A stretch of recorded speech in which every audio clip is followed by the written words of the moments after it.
Hey, good Good morning. morning. Look at the glasses. All right now, look at you. I got a new attitude.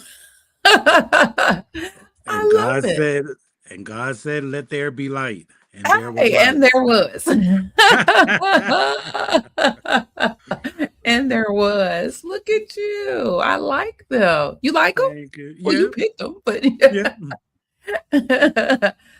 I like the aesthetic in Jill's Scott voice. You are the aesthetic. All right. All right. How you doing? I'm good. How about Good. you? I'm good. I'm good. I'm here, hanging on. All But right. I'm good. I'm good. I feel like it's been forever. A Yes. month. Yeah. I know we got a couple uh what's coming up? There's some dates in March. Um Competition. I think there's a competition date in March that I'll be in Indianapolis. I can't think of it. I'll share. I'll share. um, I guess I'll go get my calendar when we get into the meeting after the meeting, and I can share. How about that? Because we're gonna talk about some things. That one thing that you sent me about scribes and certification. That's gonna be a pin for the meeting after the meeting because that right there, sir, sir. Mhm. And I went out to their little page or whatever. Oh yeah, we got a lot to talk about. Ooh, people out It's a here lot playing. going on. It's a Yes. lot going on. People out here in these streets playing. Playing. We thought they was playing before. Ooh, the play is real. And AI assists. But anyway, that's a whole other conversation. Welcome to our Saturday morning tea. Here we brew up the hottest topics in healthcare. We discuss health information, news, education, the AI antics, scheduling changes, all of the things, the aesthetic, certification tips and entrepreneurship, and really the revenue cycle at large. So as you come in, don't forget to hit the thumbs up or like button. I'm Clarice Warner, the girl with the pearls, the founder and senior education director of the Professional Reimbursement Network, LLC, where coding education is key. And PRN is a healthcare compliance consultancy located in Cincinnati, Ohio, that specializes in revenue cycle and regulatory compliance in education. And let me ask, do you know what it takes to be a certified marketable medical coder? Well, before I introduce my co host, even though we have already been sharing, let me share with you information on a free email course on the 5 steps to become a certified marketable medical coder. Are you interested in medical coding, but not sure where to start and scared of wasting time and resources? Let me help you with the right steps to become a certified marketable medical coder. Learn more at bit.ly/5stepscoder. I love that jingle. I swear I do. All right, all right. All right. Well, if you are interested in getting more information, excuse me, about the 5 steps to become a certified marketable medical coder, check the video description for the link. Joining me today is my partner in success, my co host, Mr. Jesse, the registered trademark. Put some respect on his name, the coding nurse. Sir, introduce yourself and tell the folks all about you. Good morning, everybody. My name is Jesse. I live in Philadelphia. I have been in healthcare for a long time.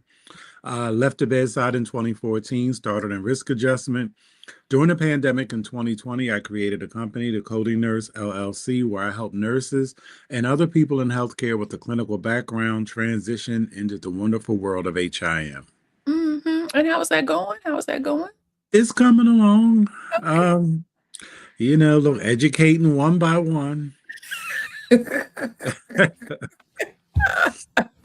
Hey, as long as we getting it in, right? As long as we checking off the box and we moving the needle one by one, step by step. Yes, yes, I love it. I love it. All right. Let's see.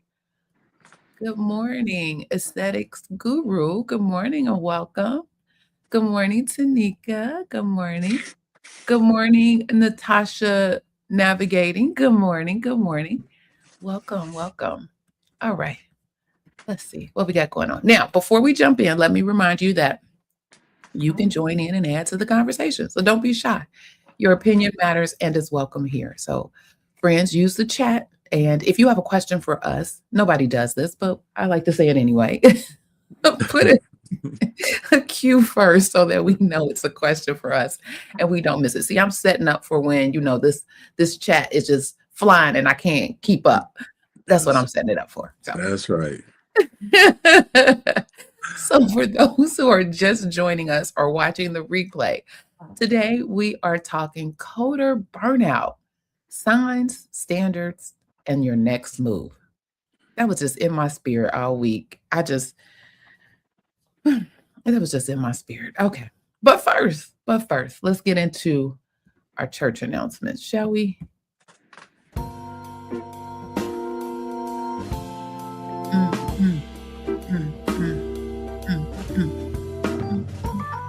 Hey.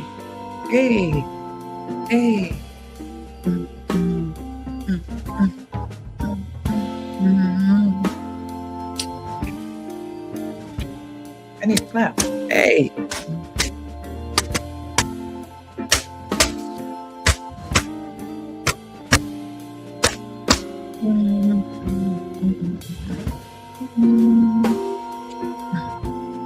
Yes. The doors of the chat are open. Hey. See.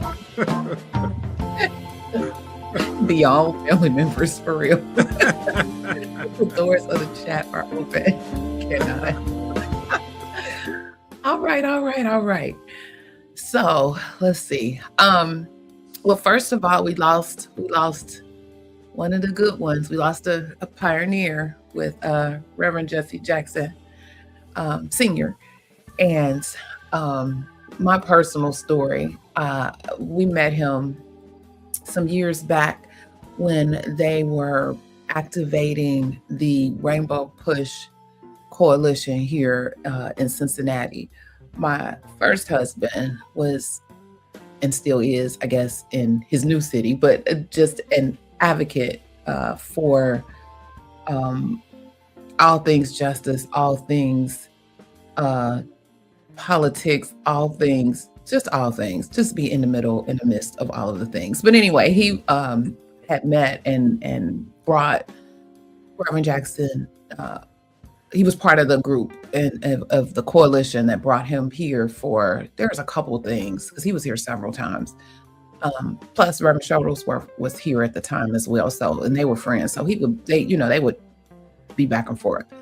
But he would give those dynamic speeches. You walked away feeling empowered. I am somebody. You walked away like, yes, what, And so I would just love to hear him. And he had this little, because he was, I don't know where he originally was like born and raised, but he had this little Southern twang to him when he talked, even though he was from Chicago. But he had this little twang to him when he got started. And I would mess with my husband because he has that too when he gives his speeches and stuff. And I'd be like, what is that? And I think that's when I tell him that's when I know you in the groove when it hits. And so I'm thinking, well, maybe that's the same thing he had going on. It'd be in the groove when it hits and you hear it. But a lot of people from Chicago have a Southern accent because of the migration. Yeah. So I don't know where he was originally from, but yeah, he had it. He had it too. So my ex-husband, they migrated from nowhere. Well, no, his family did. He's the only lived here, so in Ohio. So I don't know where he gets it from, but nevertheless, period. It was a loss. And then I think there was some some grumbling or something going on. They want to lay him in state, and folks don't want to do that, and so just a mess. But hopefully everything works out, and just rest in peace, rest in power, and condolences to all of his families and those folks that he may have touched. Absolutely. Yeah. And then my other thing, so I want to talk a little bit about our friends over at the AAPC. So our CPC exam specifically. Now, we've been talking for at least a couple of years about the shakeup with the CPC exams and how they're going to change the format a little bit and do some things and all of the things. And here we are in 2026 and still no movement. They haven't changed anything yet, but they do have the capability. So my understanding is the capability is there. I guess it's just a matter of hitting the switch, but to date that switch hasn't been shifted or switched. So but be prepared. Be prepared. That doesn't mean don't know how to fill in the blank. Make sure you know how to code from those manuals and from that index and all of the things. Make sure you know how. Because I guess at one point, at someday, it will be coming. And then the last thing I want to say about that is this year, I think the codes changes came out a little earlier. So for the most part, their manuals have been updated, or I'm sorry, their exam has been updated with the 2026 information. Normally there's a lag, but the only thing that wasn't updated or wasn't provided to them were the 2026 HCPCS codes, but those will be updated. So the tests going out in March will have the 2026 HCPCS codes. And we know that section is relatively small, but it's still worth mentioning. So just some CPC exam information to provide to the people. Mr. Jesse, you have any church announcements? Oh, I wanted to ask, are you going to attend the AHIMA Town Hall next week? I am. Okay. I am. Me too. Oh, Lord. Yeah, I know. Then I'm definitely going to be there. Look, I'm going to call you. We're going to do it 3 ways. Because,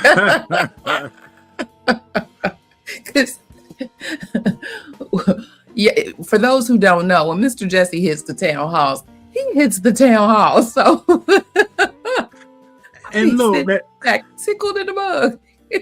Now, the last one that I went to, and they said somebody was going to reach out to me. They still haven't. But I knew it when they said it. I know. You can hear it in your voice. So that's why I say when he shows up for the town hall, he shows up. So that's going to be fun. Yeah. And we're starting our work. So I think we talked about this after the House of Delegates meeting, but our bylaws task force, we're given some charges related to some of the changes that will be discussed at this year's House of Delegates meeting. And so we will be starting, we've already had one House of Delegates overall meeting, but the bylaws task force is going to jump right in. I think we meet next week too. So have another full week of meetings ahead of me related to all things health information. So more to come. Stay tuned. All right. Let's get out of here. Get out my banner. All right. So we'll let the tea spilling begin. Welcome back to the Saturday Morning Tea, where we serve up the real talk our profession needs. Again, I'm Clarice Warner, the girl with the pearls, with my partner in success, the coding nurse. And if you're new here, welcome. We meet every Saturday morning to demystify medical coding, billing, and everything that keeps healthcare revenue flowing. And to my returning friends, thank you for being here. I hope you have your favorite beverage and you're settled in. We had some beautiful weather this week, and now it's going back. It's cold. Somebody said it's supposed to snow again. Yes. a tear formed in the wells of my eyes because I thought we were done with that foolishness, but I guess not. All right, all right. So again, welcome, welcome, welcome here to the Saturday morning tea, um, where we pour it up, we keep it real, and we make the complicated feel like a conversation with your favorite colleague over a warm cup of what I have is tea. I don't know what y'all be sipping on, but whatever you need to get up at, at 9 a.m. on Saturday, we appreciate it. We do. We're so glad that you're here with us today. So, whether you're listening on, maybe you're on your way somewhere. I know we got soccer moms and dads and all of the people doing some household chores like folding the laundry. If you got the household cleaning music in the background, bump a little something for me. Mm. Sitting at your desk or just laying around, just listening to us. Again, we're glad that you are here, and um, we got a lot to talk about. So I need you to stay with me all the way through because what we are talking about today is personal, it is professional, and it is long, long overdue. So today we are talking about burnout. And yes, the Lenny tear. Absolutely. I felt it all the way through my spirit because I was not happy. We're talking about burnout, medical coding burnout specifically. And before you say, Clarice, I've heard this before, just stay with me. We probably been through it and didn't even realize we were there. Because we are not just talking about being tired. We are not just talking about a rough quarter or a stressful audit season. We are talking about a progressive, measurable, compliance impacting condition that is quietly walking some of the most talented professionals in our industry right out the door. Yes. And here is what I really need you to hear. And Mr. Jesse, jump in Mm. how you move. A burnt out coder is not just an unhappy coder. A burnt out coder is a compliance risk. And that means burnout is not just a human resources conversation, it is a revenue integrity conversation. It is a patient safety conversation. And it is absolutely a conversation we're going to have today. Now, as always, I try to come prepared. I try. So today we are drawing from two articles that I found on the topic. The first is an article from the AAPC, which is the American Academy of Professional Coders. If you're brand new here, um, and it was published in their Knowledge Center in January, titled "Are You at Risk of Medical Coding Burnout?" And it was written by Allison Apaza um, with some. She has a public health master, so I like the public health slant that she kind of adds to the information. The second resource comes from IHI Learn. I'm sorry, I butchered that. HIA Learn, and that's the online education platform owned by Health Information Associates. That's what the HIA stands for. It's a company with several years of experience in medical coding and auditing. And it published in January also an article titled How to Avoid Burnout in a High Volume Coding Job. So, two independent voices, but one urgent message. And I'm here to kind of translate all of it for you because, as we always say around here, it could all be so simple. All right. So, let's start at the beginning because I believe in making sure we are all working from the same foundation. So let's define our terms. Well, what is burnout? Now, burnout is not an official medical diagnosis, meaning you won't find it listed as a standalone condition in the ICD 10 CM. Um, but just because burnout doesn't have its own code doesn't mean it isn't real or it isn't serious. So, burnout shares many symptoms with clinical depression, things like emotional exhaustion, a sense of hopelessness, detachment from your work, and a feeling of reduced personal accomplishment. And while burnout is often triggered by occupational stress, specifically, it's Effects extend well beyond the workplace into a person's mental and physical health raw. Now, here's why this matters in our specific world of medical coding and health information.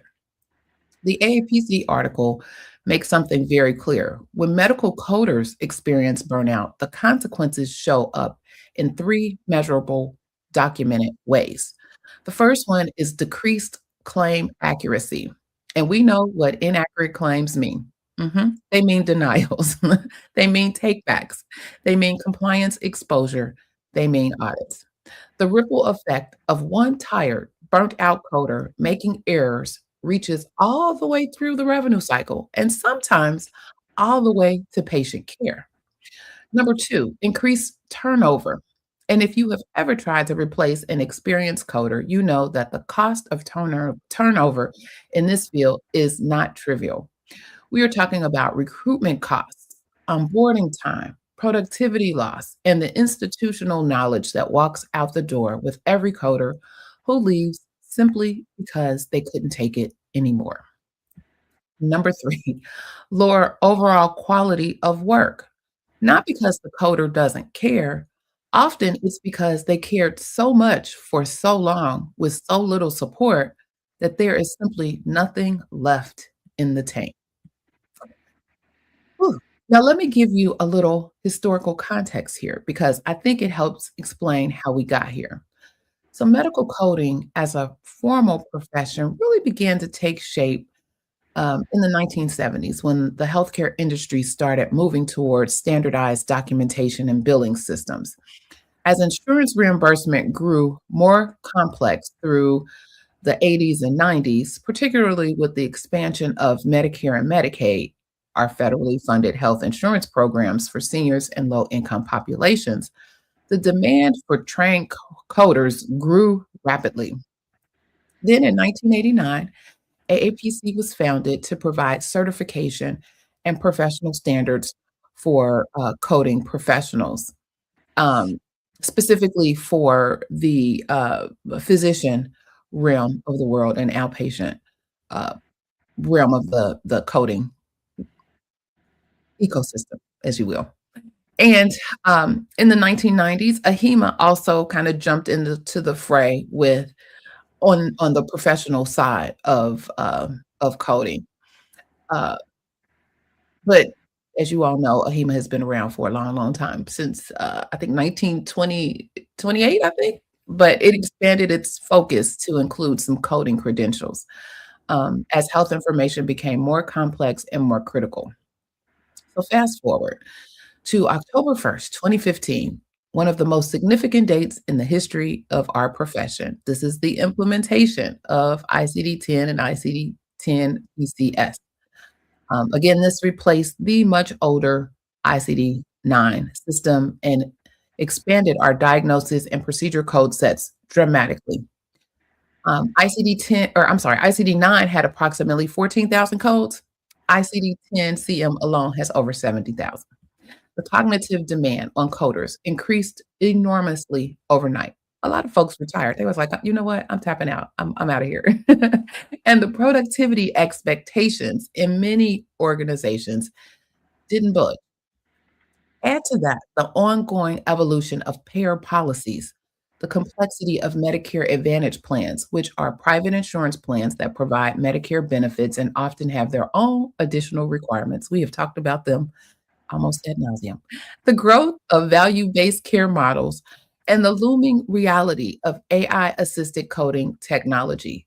And you have a profession under extraordinary sustained pressure. It is not a mystery why burnout rates are high. What is a mystery is why we don't talk about it more and why organizations continue to treat it as a personal problem rather than a structural one. Well, that changes today, at least in this conversation. Mr. Jesse? I'm good right now. Okay. Okay, I got my tea. It's hot. I got 3 bags in here, so I'm ready. Okay, I want to walk you through something that I think is one of the most important parts of today's conversation, and that is understanding how burnout actually progresses. Because the number one reason burnout gets so bad before it gets addressed is that the early signs are almost universally misidentified as something else entirely. The AAPC article describes burnout as a progression. And I want to walk you through each stage because I want you to be able to recognize where you are or where someone on your team might be. So stage 1 is the urgency and perfectionism phase.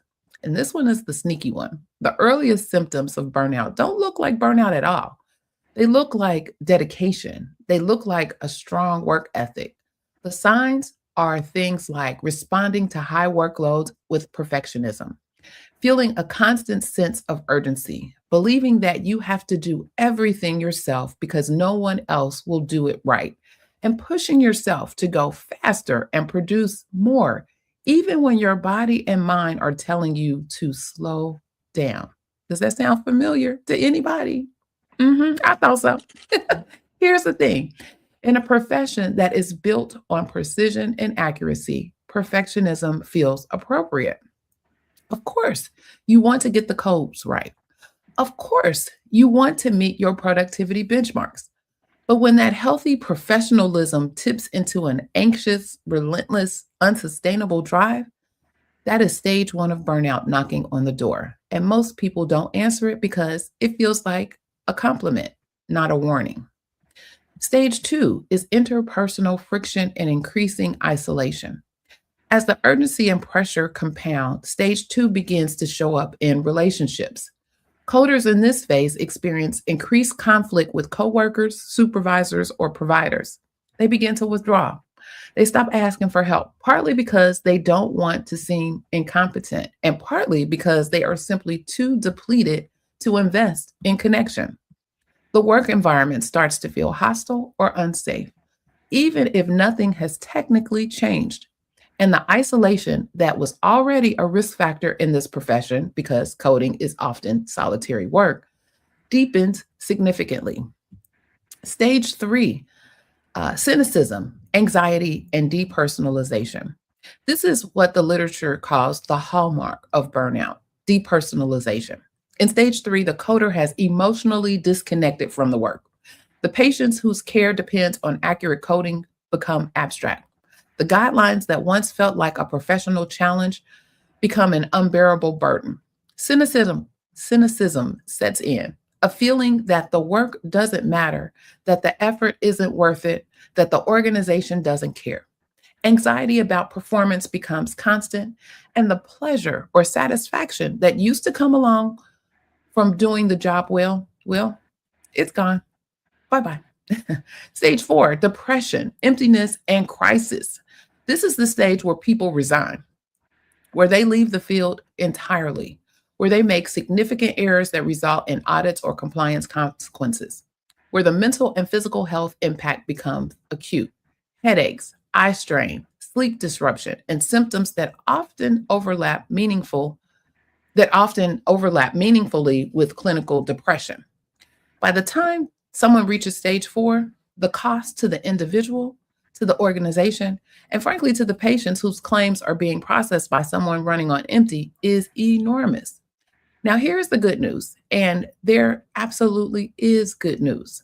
The HIA Learn article identifies the specific early warning signs that allow coders to course correct before quality or confidence suffers. So let me give them to you directly because I want these living in your memory.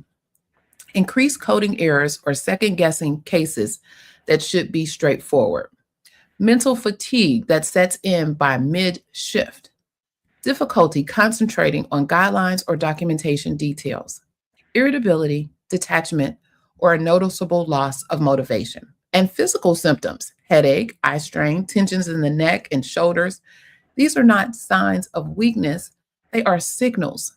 And when you know how to read them, you can respond to them, which means you stay in this profession, you stay accurate, and you stay well.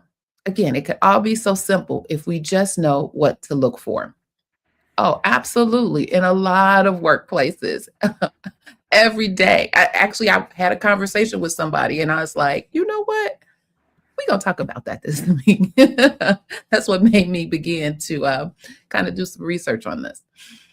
All right. So I want you to spend some time here on a topic that I think is critically important and often carefully avoided in professional conversations. And that is the relationship between productivity quotas and coder burnout. Let me be direct. Volume based productivity standards are one of the primary drivers of burnout in our field. And yet they remain the dominant measurement tool in most coding departments across the country.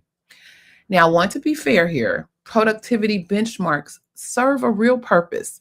Organizations need to understand output capacity. Revenue cycle teams need to manage work queues. There is a legitimate operational reason why productivity is measured. I'm not here to say that productivity doesn't matter, but here is what I am saying. When productivity is the only thing that matters, when it is the primary lens through which a coder's value is evaluated, the consequences are predictable and they are well documented. The AAPC article makes a critical observation. Healthcare business professionals who face high demands, dwindling resources, and a limited support system are at the highest risk for burnout. And coders sit squarely at the intersection of all three. High production expectations, limited investment in tools, education, and staffing, and often very little visible leadership support. The HIA Learn article takes this even further with a reframe that I want you to write down if you are in a position of leadership or influence in your organization. And they quote, "Many coders internalize productivity goals as personal performance metrics rather than operational targets. This mindset can accelerate burnout," end quote. I'll read that again. Many coders internalize productivity goals as personal performance metrics rather than operational targets. And this mindset can accelerate burnout. Coders are taking organizational operational targets and turning them into personal measures of their worth. And in a profession that attracts detail oriented, conscientious, accuracy driven professionals, that internalization is almost inevitable unless leadership actively works to interpret it or interrupt it. So, what does healthy look like? Both resources point toward a quality centered model, one where success is measured not just by how many charts were coded today, but by accuracy rates, compliance indicators, and quality metrics. This doesn't mean ignoring productivity, it means contextualizing it. A coder who codes 100 charts a day with a 95% accuracy rate is more valuable and more compliant than a coder who codes 120 charts a day with an 80% accuracy rate. The math on that difference, when you calculate claim denials, rework, and audit risk, is not even close. And here is the piece that I think organizational leadership needs to sit with. Rushing to meet productivity goals leads to errors. Errors leads to rework. Rework leads to more stress, and more stress deepens burnout. You see the cycle? Burnout leads to more errors. It's a cycle, and it is a cycle that begins with how we measure success. The HIA Learn article says it plainly. Confidence in accuracy reduces anxiety and helps coders feel more in control of their workload. When coders trust their own accuracy, when they have the education, the time, and the structural support to code confidently, their anxiety decreases, their performance improves, and their longevity in the profession increases. It really could all be so simple. Mhm. I'm checking on you. Okay. So we have talked about what burnout is, how it progresses, and where it comes from. Now let's talk about what we actually can do about it.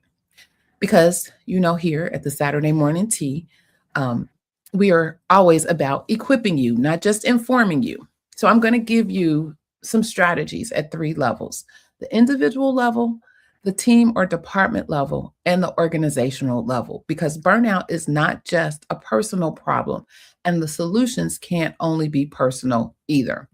So, at the individual level, strategy one is to structure your workday with intention.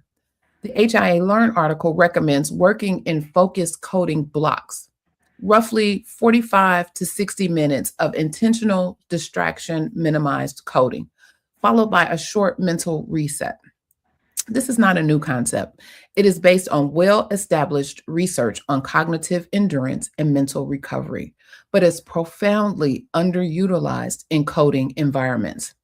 Additionally, batching similar cases, grouping encounters by specialty, case type, or record type reduces the cognitive switching that happens when you jump between dramatically different documentation styles and coding guidelines.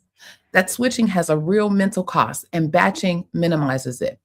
And protecting your peak hours, meaning the time of day when your mental focus is at its strongest for your most complex cases, and saving simpler cases for lower energy periods, is a straightforward strategy that most coders have never been given permission to implement. Strategy two: prioritize accuracy over raw speed and give yourself permission to pause. The HIA Learn article offers a beautifully simple practice. Pause briefly before finalizing codes to confirm sequencing and guideline alignment. Keep quick reference notes for frequently used guidelines. Flag recurring documentation gaps as patterns rather than fighting the same issue over and over in isolation. These habits don't slow you down in any meaningful way, but they protect your accuracy, reduce your rework, and build the kind of consistent confidence that is genuinely burnout resistant. Strategy three: set boundaries around productivity expectations and communicate them clearly. I know this one feels uncomfortable. I know some of you just tensed up a little bit, but hear me out. Setting boundaries. Oh God, I had a new word for boundaries. I just learned it yesterday. Um, oh, I got to think about it. It's something about peace. Protect Something about protecting your peace versus a boundary. I'm gonna look that up. I'm gonna tell y'all too in the meeting after the meeting. Anyway, setting boundaries does not mean refusing to work hard. It means asking clarifying questions about how benchmarks are established. It means documenting when system issues, poor documentation quality, or volume spikes are creating barriers to your accuracy. It means communicating professionally and proactively when workload conditions threaten compliance. Now, this is not complaining. This is professional advocacy for the integrity of the work. And the organizations that receive that communication well are the ones worth staying in.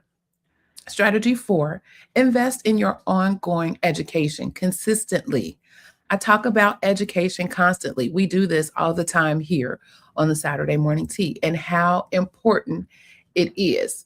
And it's not just because we're in the business of education, it's because the research is clear. Coders who invest in ongoing targeted learning experience faster code recognition, less second guessing, and greater confidence when handling complex or uncommon cases.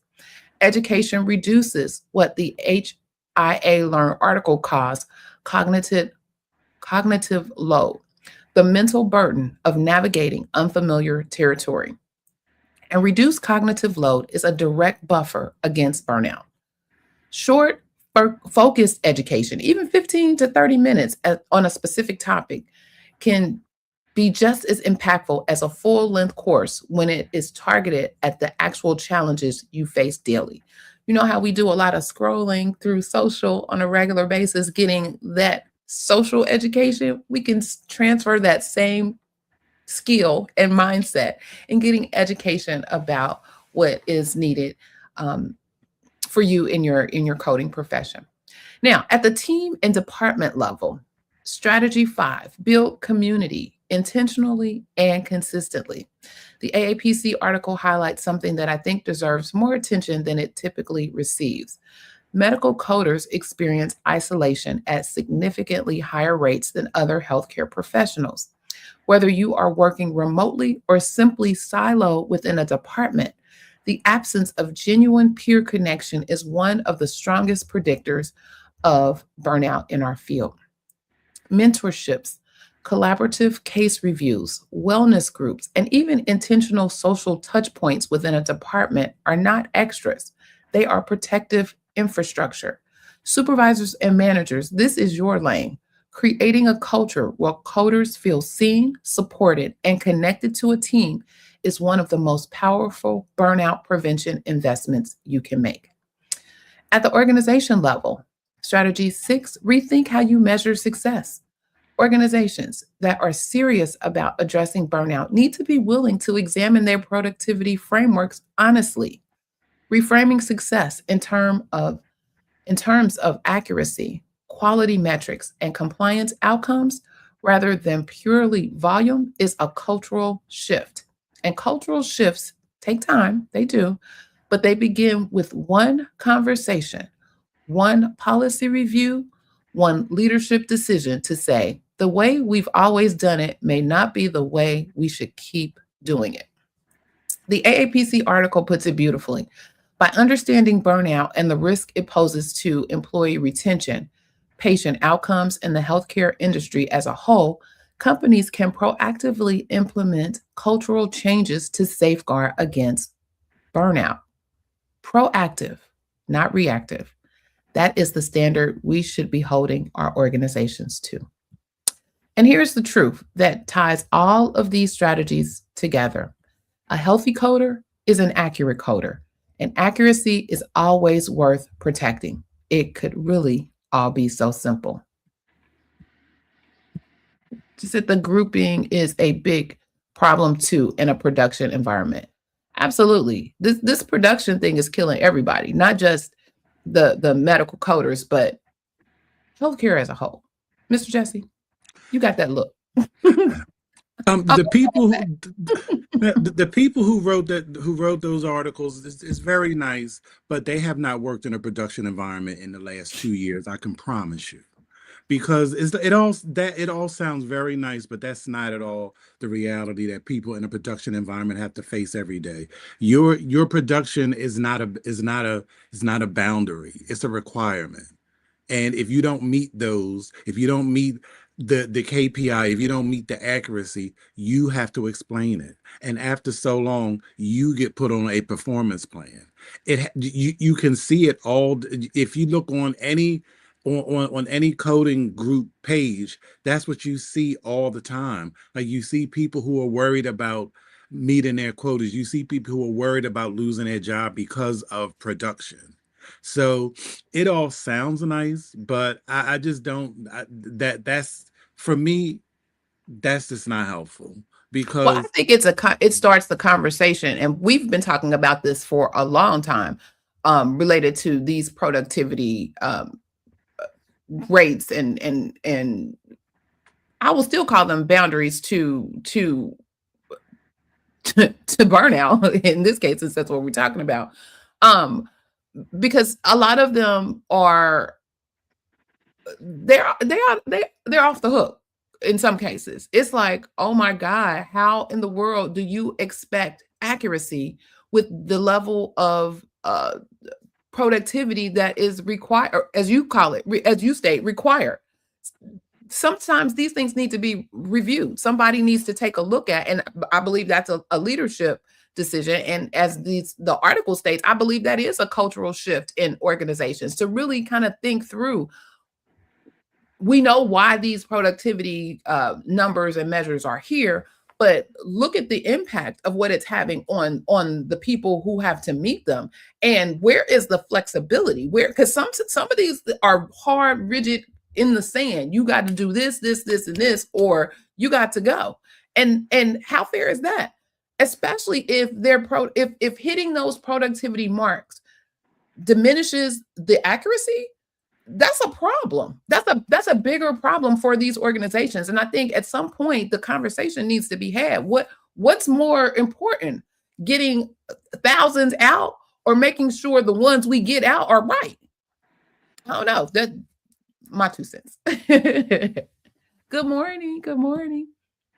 So I don't know. I can't tell you whether or not the people who wrote the article, I would say maybe possibly the Oh, AAPC I people can would have tell you. I can tell in you they more didn't. insight. But They what didn't. I do know is what I've heard from people regarding and what I've seen regarding these productivity rates and what's required. And it's tough. It's tough to maintain the integrity and maintain the accuracy of what we have been educated to do. It's tough. And then the stress that comes from that. I mean, we're put into these positions shouldn't be stressful. Not like this. Not like this. It's ridiculous. And what's going to happen is, well, we already got some folks that will leave the profession, folks who decide they don't want no parts of this. And then that's when we will see more and more of the AI push to scope creep, if you will, into some of the tasks and tools that we need. Even though we need the humans to do it, we got to have the bodies and they got to have the humans who are trained to do it. But again, where's the conversation to at least talk about what's happening with these productivities? And again, it's not just us. It's production in all areas of healthcare today, which is causing stress and burnout all the way around. But today we're just talking about health information and the folks in the revenue cycle, Right. and But the thing is, specifically the coders. Go ahead. but the people who, and this all ties into conversations we've had forever. The same people who are making these productivity requirements don't even do it. So and they don't. And what it really comes down to is these people, these organizations do not care. They will just get other people to do it. Like But at some point, the other people are not going to be there. yeah, but they don't care. There will always be somebody, even if they cycle in. I mean, yes, that like this whole topic is just is really is timely because yesterday was my last day at my job for this very reason. Oh my God. Here we go. I mean, it's the truth. I I mean, know. and Look, I felt it brewing. So some of this had to do. You were part of my thought process in this because I felt it brewing every time we talked. I was like, I feel the kettle about to blow. And it's a mess. It's a mess. So I think even though the authors of these articles um gave their spin on it and their from their lens, I think it's still valid, and I think there still needs to be some conversation. I don't know who needs to be leading the charge. That's something that maybe, again, it should be some advocacy from our professional organizations, but something got to give. Something has to give.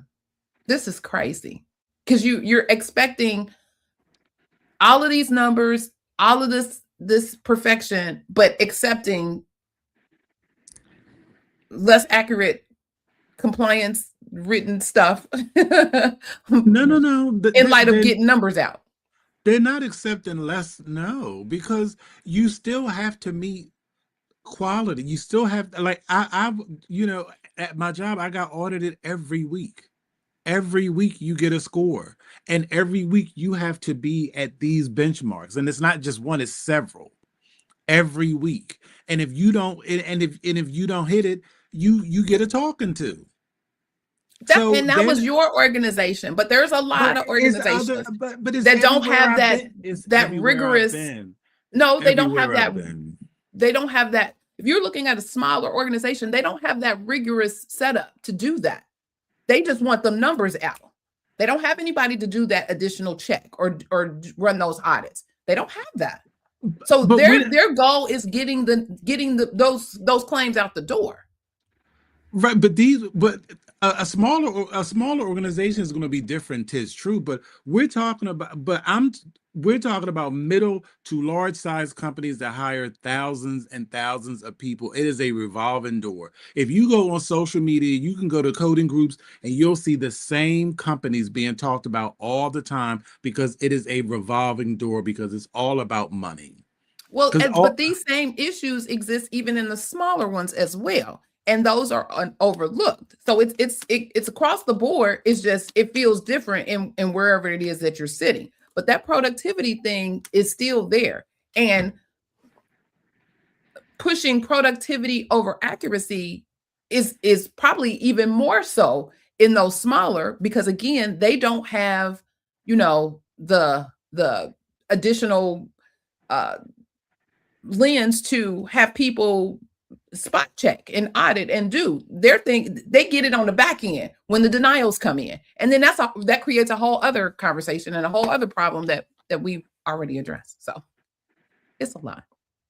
It's a lot. and then but the thing about the smaller organizations is you don't get the support. That's why they have so many denials, because you don't have the people there to do proper education, to do proper oversight. So you have bad coders who have been somewhere for 10 years coding bad because they've did that at some mom and pop shop where ain't nobody there to really correct them, to really get them an education. And then over Correct. time, they think they doing it right. And then, God forbid, they leave somewhere else. Then they crash and burn. Yeah. As you said, I've had some jobs with no production, and I was shocked. They will not tell you that during the hiring process. Yeah, it's a lot. It's a lot. It's a lot. So, before we get to our final segment, I want to take a moment to pour some of these thoughts directly into your lap, because part of what I love most about this community is that we don't just consume information, we apply it. So, here are some questions I want you to sit with, whether you're a coder, a coding manager, a compliance officer, or a practice administrator. Question one: if burnout can masquerade as dedication, as a strong work ethic, as perfectionism, as urgency, how do you personally know when you have crossed the line from healthy professionalism into early burnout? And what is your plan when you get there? Question two: productivity quotas are the industry norm, but the research tells us clearly that they are one of the leading drivers of coder burnout. So the real question is your organization measuring what matters, or are you measuring what is easy to count?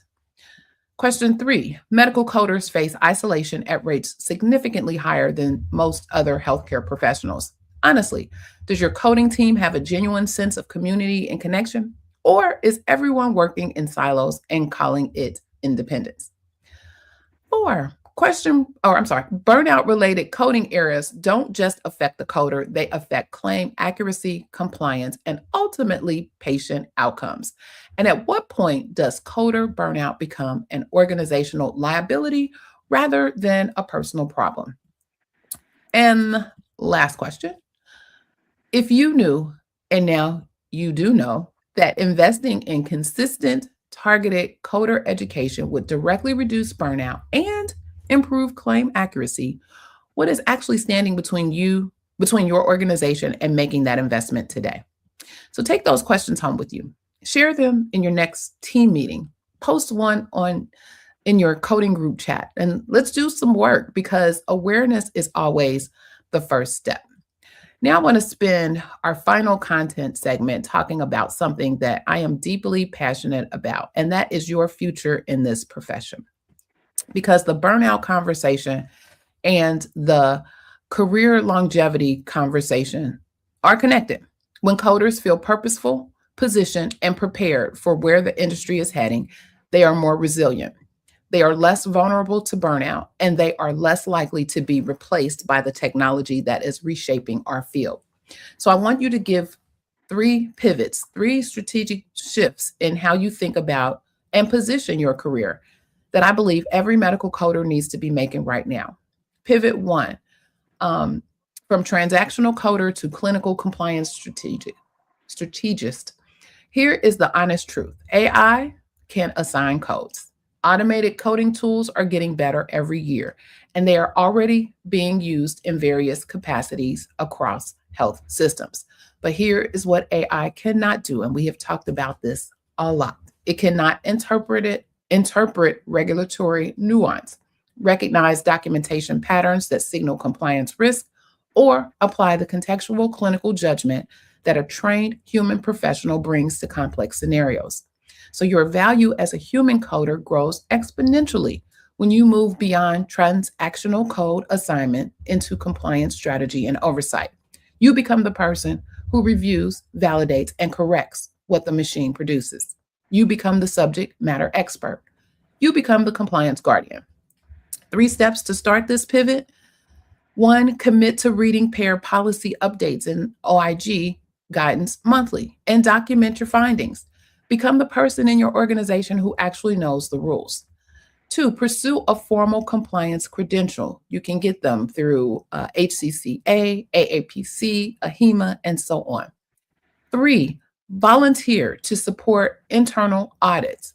Audit experience positions you as a reviewer of coded output, and that is exactly where human professionals will be most needed as automation expands. Pivot 2, going from individual contributor to educator and mentor. The machines need human training data. Providers need human translators. Compliance teams need professionals who can take complex guidelines and make them accessible. The ability to translate technical coding knowledge into plain, actionable language is a uniquely human skill, and it is extraordinarily valuable. When you position yourself as an educator, you don't just deepen your own expertise, you build visibility, credibility, and the kind of professional community that protects against burnout for everyone around you. 3 steps to start this pivot. 1, begin documenting your knowledge. Create specialty specific reference guides, quick sheets, and scenario based examples. This is the beginning of an educator's portfolio. 2, identify one opportunity per quarter to teach something, a lunch and learn, a department presentation, a contribution to a professional network. Teaching experience is leadership experience. 3, seek a mentorship role, formally or informally. Mentoring newer coders builds your expertise, your reputation, and the community that sustains you. And pivot 3, from reactive coder to proactive revenue integrity advocate. Revenue integrity is the profession that lives at the intersection of coding, documentation, billing, and payer policy. And it is one of the fastest growing and most resilient career pathways in healthcare finance. As payers deploy increasingly sophisticated edit and denial systems, organizations urgently need professionals who understand that full intersection, not just the mechanics of code assignment. So 3 steps to start this pivot. Learn the fundamentals of denial management and root cause analysis. Understanding why claims deny, not just that they do, gives you strategic value that is difficult to automate. 2, begin cross-referencing your organization's billing practices against payer policies and coding guidelines proactively. Find the vulnerabilities before the payer does. That is revenue integrity work. And 3, build your technology literacy. Research AI-assisted coding tools. Understand how they work and where they fall short. The coder who understands the tools will supervise the tools, and that is where you want to be. So you got 3 pivots, 9 steps, and a future in this profession that is bigger than your current job description. Again, it could all be so simple. All right, so we're going to bring it home. We got a minute left. And before I let you go, I need to give you something to do with everything we talked about today, because information without action is just a really good cup of tea that gets cold, right? So here's your call to action for this week. And I'm keeping it simple because that is always the goal. Step 1, do a personal check-in. You could do it today, not tomorrow, not next Monday, but today. Pull out a piece of paper or open your notes app and ask yourself honestly, what stage of the burnout progression did I recognize myself in during today's episode? And just name it. Awareness is always the first intervention. Step 2, make one structural change to your workday this week. Just one. Maybe it's implementing focused coding blocks. Maybe it is batching similar cases.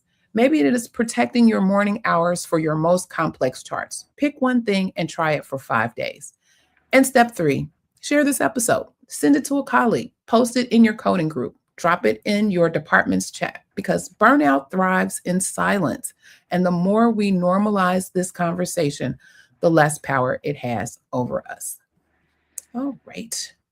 Let's see. Add this. I'm getting better at this. All right.